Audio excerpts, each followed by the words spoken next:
Let's talk about how to scale your boutique. Yeah? Okay, if you're a boutique owner, stay here. I am going to teach you my tips, tricks, all that jazz to going from like 5 to 10K months all the way. Like, I want you to double. I want you to get to 20, 30, 40, 50, 60K months. I'm going to show you how to do it. It doesn't require more social media necessarily, but it does require some understanding about how retail works and what an assortment review is and how to do it. So stay tuned.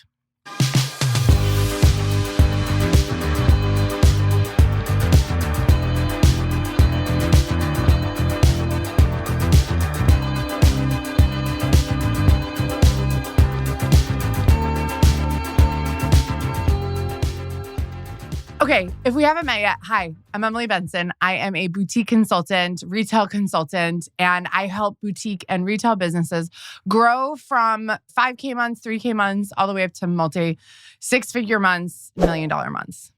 You're in the right place. I had my own business called The Fashion Truck at one point, where I drove a truck around Boston selling clothes out of the back of it. Yes, I know. It was a six-figure business and it worked. Why did it work though? Well, it worked because I didn't have a lot of space. This is one of the keys to, I think, the problems that happen among so many boutique owners is you just have so much space. You're like, I have a whole big store. I have a whole big room. I have a whole guest room. I mean, that's fine, but it allows you to overbuy. And overbuying is one of the quickest ways to not scale your business, to become very much unprofitable, and to always be struggling to make the revenue that you want. So first and foremost, the conversation around assortment has to come from the fact that we don't want to overbuy. So if you are making, let's take an example. Let's say that you are selling $5,000 a month at retail. Now, doesn't mean that you should go out and spend that $5,000 to replace all that inventory. No. What it means is that half to a third of that total could be brought in with new arrivals. Now, when we say new arrivals, we mean you don't have to start from scratch. You could also use sister cousin thing. Like if something is really working in your store, you could bring something back in another color, in another print, in another material. So before you go and invest that, half. So again, you made $5,000. Let's say a good estimate here would be to spend around $1,700 to $2,500 on new inventory. And that's at wholesale cost, okay? So again, you're still keeping half that money, 2/3 of that money in your bank account so that you can pay for other things. This is why people end up with no cash. This is why people go out of business. They say, I made $5,000. I'm going to spend $5,000 to put it back into the business. Why? It doesn't need to be back in the business. You need to stay in business. Okay. This is the deal. If you make $5,000 a month in your boutique business, you should only be spending like maximum $2,000 to $2,500 on new inventory for that next month. Now, that doesn't take into account what you already have in stock, what you may have already overbought. So there's a lot more that comes into play here. Now, as you start to grow and scale, you have to start to get comfortable with your assortment, understanding what is truly working and what is not. So when I say that, I mean working from a couple different perspectives. One, is it selling? Two, is it actually making you money? Is it actually making a profit? And three, where are you spending money on things that aren't selling? That's where not to expand your assortment. If you were on a Zoom call with me and you said, Emily, I want to scale my boutique business, I would say, okay, well, the first thing we need to look at is your sales. What's selling well and what's not selling well. Based on that, we would look at a couple different factors.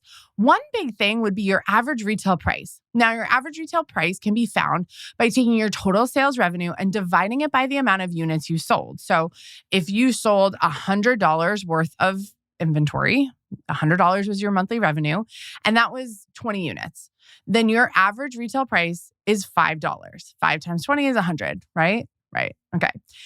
$5, like there's room to grow there. Okay. That's just an example. So let's look at that average price point. Let's look at where that sweet spot is of everything that you're selling. Okay. That's from your sales. It's not from like the inventory you have in the back that you haven't sold. It's based on current sales.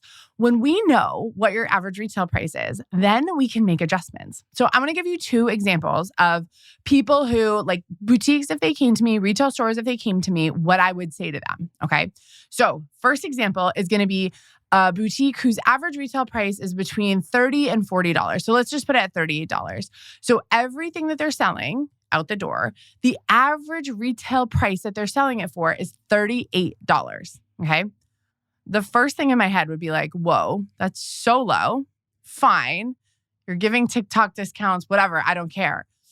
My challenge to that person would be to add some higher price items smartly. Okay. So where would they add those higher price items? Only in departments that were high sellers. So let's say a store sells dresses really, really, really well. I would say to that person, listen, you sell dresses. They're your biggest department. Your average retail is $38. So that means a lot of your dresses are probably $38. What if you brought some more dresses in at $58, at $68? Maybe you went crazy and brought something in at $98. That said, those higher price items need to be like knock them out of the park good. Like they need to be so beautiful, stunning pieces so that you can actually like get that price, right? We still want to have a good association between the cost and the value of the item. Now, value of items has been so diminished over the years because people are loving to give lots of discounts and have affordable pricing, which is fine, but like, I just don't think it's going to work for much longer. I think you're competing with too many other people. So I'm on a tangent. I'm going to come back. Now, let's say we looked at your average retail price and it was on the higher side. So I'm going to say as high as like $150. Okay. I know there's some of you out there who your average retail is $300, $400, $500. Give me a little wiggle room here. Okay. Now, if your average retail price is somewhere around $150, $200, what I'm going to say to you is you need to add something at a lower price.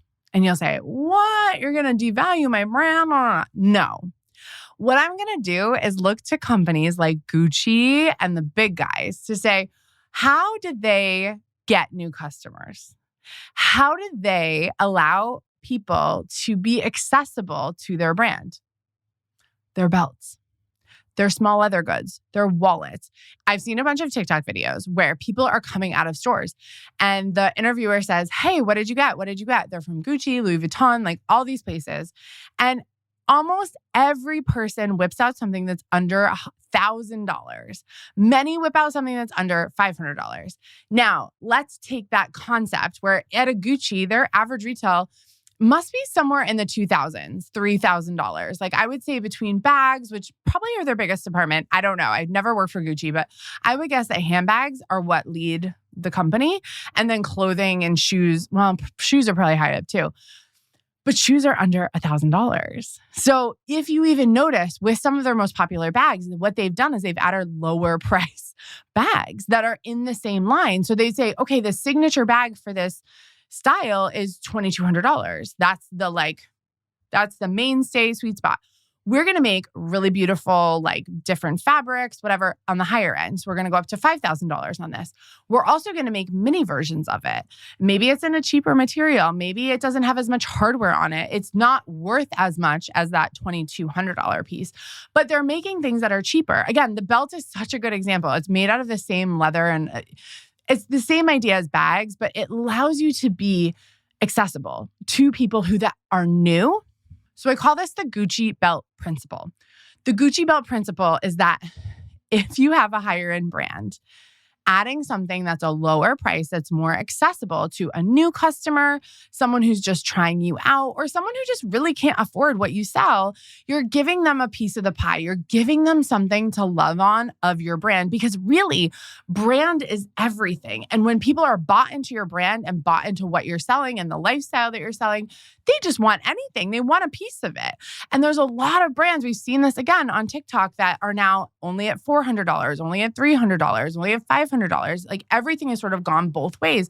Everything's either over 200 or it's under 50. Like where's the middle ground?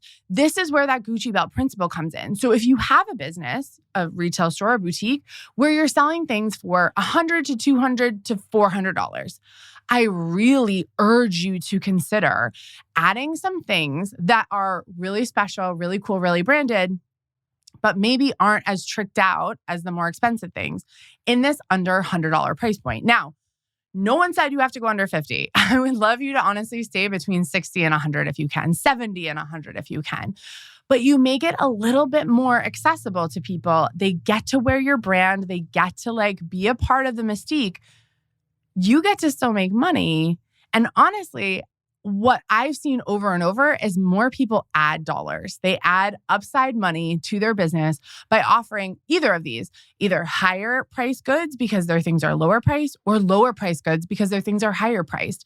You have room to expand just within the categories that you already have. So the biggest mistake I see when people try to scale their boutique and retail businesses is that they expand the wrong way. They expand across categories instead of expanding across a couple of departments. So they might have a women's store and they say, oh, we're going to add kids stuff. We're going to add men's stuff. We're going to add gifts. We're going to add home. We're going to be everything. We're going to be a lifestyle store. That's really hard to do, especially nowadays. Like there just aren't a lot of people. And again, prove me wrong. Tell me in the comments, like if you're in a different situation. But I find that people want to come in, they want to know what they're getting. They want to have a curated assortment and they want to leave after they buy something.